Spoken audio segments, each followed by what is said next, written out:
Hola, ¿qué tal? Muy buenas y bienvenidos. Las líneas de cuadrícula en Excel facilitan la organización y el trabajo con todos los datos.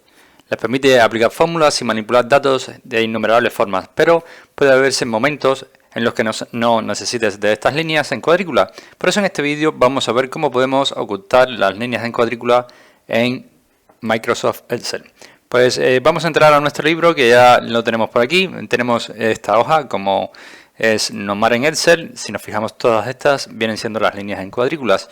Para quitar unas líneas en cuadrícula en Excel, solamente tienes que irte a la pestaña Vista y verás que tienes varias opciones. Te vas a ubicar donde pone Mostrar y verás que hay una casilla marcada que se llama Líneas de cuadrícula. Si nosotros quitamos este check, veremos cómo todas estas líneas en cuadrículas dejan de estar visibles en nuestra hoja de Excel. Si la queremos volver a habilitar, lógicamente volvemos a hacer un clic en el check y ya la tendríamos otra vez habilitada como viene siendo de costumbre, ¿vale? Normal.